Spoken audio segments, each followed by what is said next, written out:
Hello and welcome back to ECS Coffee. My name is Rebecca and today we're going to be doing an unboxing, or a halfway unboxing because the machine's already out. We're going to unbox the accessory part and setup of the new Smeg Minipro semi-automatic espresso machine. As you can see, it looks very similar to a heat exchanger. It has an E61, has a professional steaming wand, has a few other really cool functions and features as well. So it's a really cool launch. So let's get unboxing. So this machine is brand new from Smeg. It is made in Italy, which is really nice. And like I mentioned, it does look like it's a heat exchanger, but it actually has 3 thermoblock systems in it. So it's not a machine that you can brew and steam with simultaneously. Funny enough, we will be putting out a full review video of this machine as well. So keep your eyes peeled for that and we'll kind of walk you through the process. So let's see what's in the box. So we have these are bags from the machine. So I'm gonna just get rid of these. These are, okay. It's actually these are actually nice. These are like, could almost use these as like little polishing cloths. Just feel kind of high quality. The whole packaging actually feels very high quality.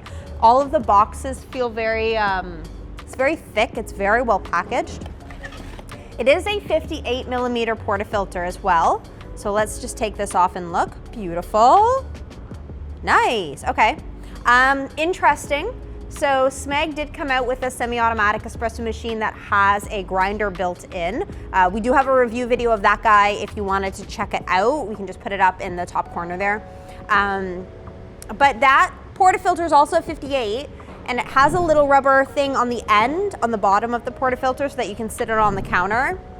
This one does not have that, but that's fine.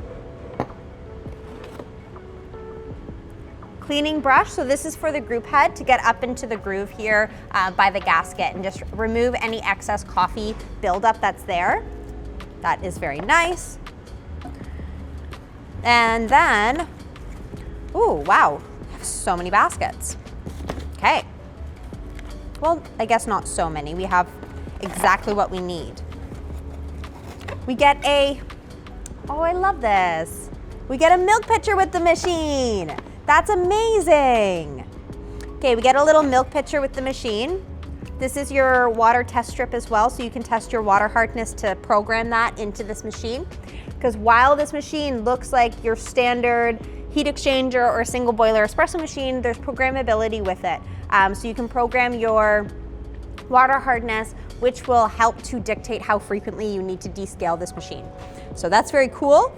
And then we also have this guy, which is, I do not know. So we will check and see in the manual actually what that little guy is. So I know what it is. Jack knows what it is. Editor Jack, what is this? It unclogs the steam thing. It's a pin. I don't think that you're correct. What? No. It's gotta be. The reason I don't think you're correct is because it's swirly like this. That's just to hold it. There's a pin at the end. I don't know. Okay, we'll see. It's gotta be. Let's see the manual. It's gotta be. Read your manual, everyone. I'm definitely right. I don't think that you are. I'm definitely right. Okay, so it is, Jack is right. It is for cleaning the steam hole tip as well as it's actually for cleaning the coffee filter baskets as well, popping out those. Now, my only thing with this though, is I will note in the manual, it says that item number 19 is the blank filter, but in the figure description, the image that it's showing me, 19 is actually pointed to this. So just a note that it's flipped what the steam wand cleaning needle and the blank filter is. The image descriptions are just swapped with the numbers. Okay, this is for cleaning your steam wand. I feel very humbled. Okay, very cool. I'm gonna just put this back into its package so I do not lose it. It's definitely flimsy though. I don't know. It's kind of weird. Okay, and then you also get 5 different filter baskets. So you're going to get your blank basket, which will be for back flushing the machine. And then you're going to get 4 espresso shot baskets as well. So you're going to get a single and double shot basket that are both single wall. And then you get 2 that are dual wall. And so what the difference between those 2 is, single wall versus dual wall, you'll see on the back here, on your single wall basket, you have a whole bunch of little dots and holes for the espresso to come out of. Whereas on your dual wall, you have only 1 single hole for the espresso to come out of. So what that does is help to increase the pressure in the espresso shot. So if you're using pre-ground coffee from the bag, like not pre-ground necessarily at a store, but pre-ground in the bag, then you'll need to use your dual wall to help to increase that pressure. If otherwise, you'll most likely, if you're using freshly ground coffee, you'll use the standard single wall or unpressurized basket. So I'm actually gonna pop the double shot in there now. And then of course, yeah, we have the completely blank basket that has no holes whatsoever, and that's going to be for our back flushing process. Okay, we also get our tamper with this machine. Everything is packed up so nicely in this little box. And everything is also in, except for your baskets, everything comes in these little white sleeves or bags, which is very nice. It's not just a plastic bag, it's fabric. And then this is your tamper. Ooh, it's nice. That is a really beautiful tamper. It's entirely stainless steel. It has a really nice weight to it. It has the little Smeg logo on the top there as well. And you can tell that the top of the tamper, it has a little bit of a design in the ridges, which I think is similar to what is on the front of the knob here as well, just to give it a little bit of, a little something extra. It's very nice. Very, very nice tamper. Very nice portafilter. Both of these have really good weight to them. And the entire machine is also cased in stainless steel. So this is a powder coated white, but it is a stainless steel casing, which is very nice. I'm gonna pull all of my little accessories out. There we go.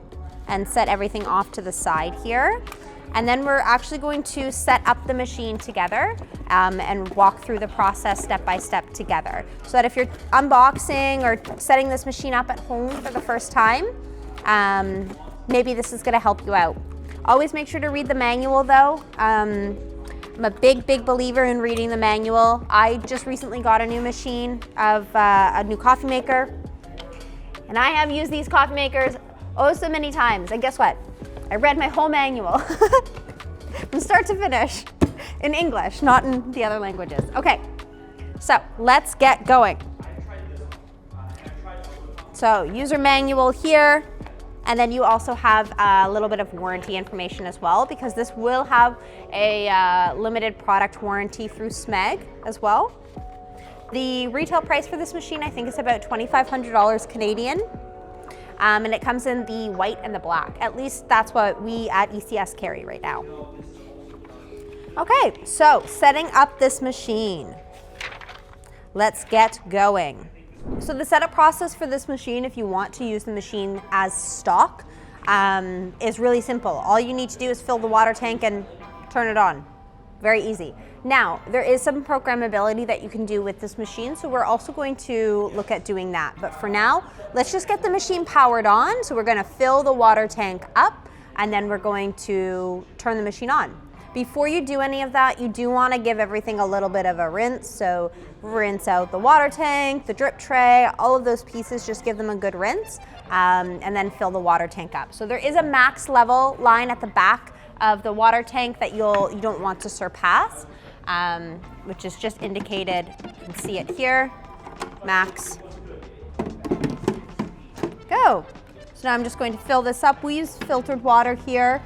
This machine is compatible with Smeg's water filter. It is not supplied with the machine, and us here at ECS, we also don't carry it. So it's something you would have to buy direct from Smeg. Or just don't use a water filter and use filtered water. Like, that's also completely fine. The water filter is simply a a charcoal filter, which is going to be very similar or the same as to what you would use at home. Just a note about water while on that topic, stay away from RO or distilled water only in this machine. If you are going to be using distilled or RO water in any espresso machine, you do want to make sure to add some of those minerals back in. The RO and distilled water can actually cause a little bit of corrosion within the machine. It's not recommended, even though the water is technically pure. Espresso does like minerals, and your machine does like minerals as well. So even though you may be getting like everything out of the water that you don't want in it, you need to add some of those minerals back in. So using something like third wave water to add the required minerals back to avoid the corrosion and also avoid any sensor issues that you might have. The RO water and distilled water is so pure that it can cause issues with machines that have sensors in their water tank to indicate the water level and if there's water in the tank.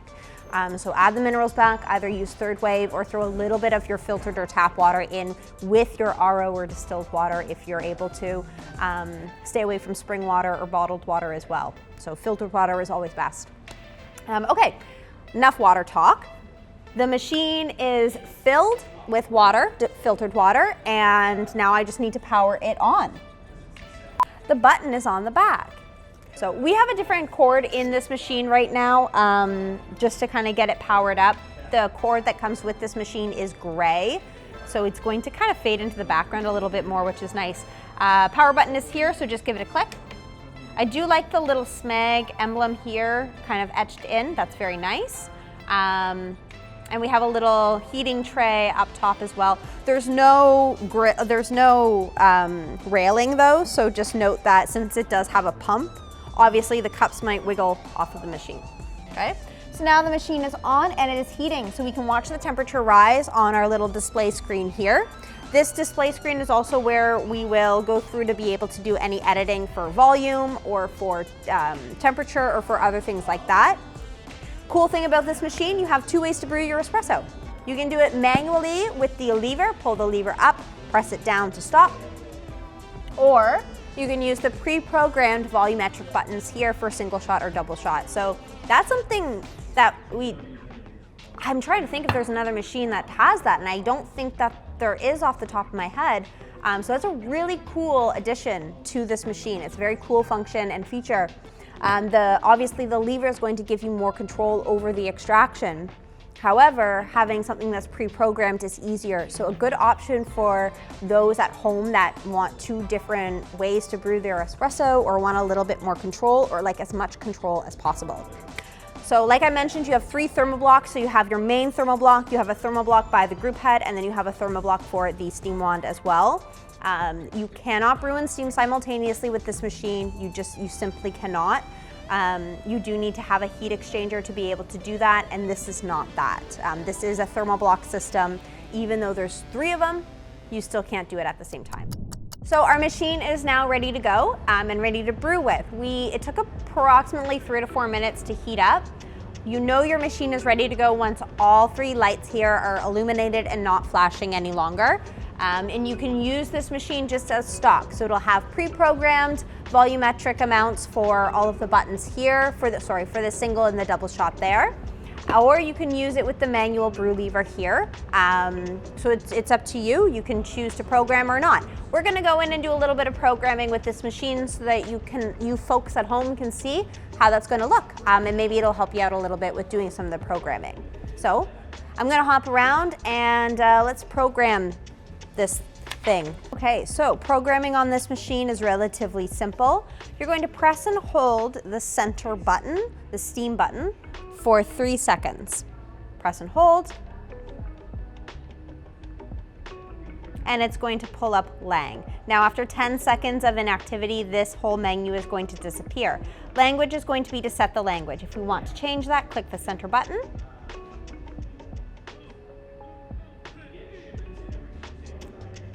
And then we can toggle through to choose what language we want to go to. So we're on English, there we go. Now to go through the rest of the menu, we can use the other buttons to toggle through. So I'll go over here. Degrees, this will be choosing between Fahrenheit and Celsius. We're going to stick with Fahrenheit, even though we are in Canada and do everything in Celsius. Coffee. So this is going to be the temperature of the coffee. So if we can increase this all the way up to, let's see, where we max out at. That is way too high. So our highest is 212, which I do not recommend going to. That is boiling. We are going to go all the way back down to 198. We use primarily medium roast. That's a perfect temperature for medium roast. If you wanted to do a lighter roast, you would definitely want to go a little bit higher. Darker roast, a little bit lower. Coffee. This is going to be our pre-brewing. So if we want to turn on pre-infusion, we can set the time for that. We can go up to 3 seconds. I'm going to go back to 2, which was stock, and just leave it there. I would like to use this machine at stock settings for that. Increasing the temperature is just going to get me a better tasting shot. The steam intensity. So this is going to be level 1, 2, or 3. We'll leave it on 3 again. Why not have the most powerful steam wand? During a review, we may go through and test what 1 versus 3 is like to see how much of a difference there is. Standby, this is how long the machine is going to stay on before it goes into the standby or eco mode. So you can go all the way up to, let's see what our maximum is, 1 hour. And then I think our minimum was 5 minutes. So I'm going to go back to 30 minutes. That's good for us here in the store. The eco mode is going to lower the temperature of the whole machine, so we can turn that on or off. I'm going to leave it off. Now we are going to set our water hardness. So we'll click here. Our water hardness is actually quite low because we use the filtered water. So we are all the way down on actually 2. So testing your water strip, do this ahead of time. Otherwise you'll have to go back into the menu, but it's essentially how many red bars you have lit up. All right, this is how you'll enter into descaling mode. And this is if you want to reset all of your factory settings. There we go, we're back to the main menu, and now I'm just going to leave it for 10 seconds and it'll go back to its regular function. Back to the main screen, we'll have the temperature of 198 displayed, which is what we programmed it to. Now, so programming your espresso shot buttons, I'm going to leave my double shot as stock and we're going to override the programming for the single. So I'm going to press and hold. And now it's going to start to pour. And then once I've reached my desired quantity here, I'm going to click this button again, and it's going to save it. I'm going to do this nice and long. There we go. So again, programming the volume, amount of water coming out, as opposed to programming the time that it's going for. So this would obviously be an extra long shot of espresso, but that's not such a bad thing to have if you are someone that's wanting to do something like a long shot. We probably already have our full review of this machine up already, so if you wanted to check that out, we'll just put the link in the top corner for you so you can click on that. But otherwise, thank you so much for tuning in, guys. I hope this setup video helped you out a little bit. And if you're setting up your Smeg Minipro espresso machine for the first time at home, then enjoy. If you liked our video, make sure you give it a thumbs up, subscribe to our channel, and follow us on all of our social media channels as well to stay up to date with what we're doing. We'll see you next time, guys. Cheers.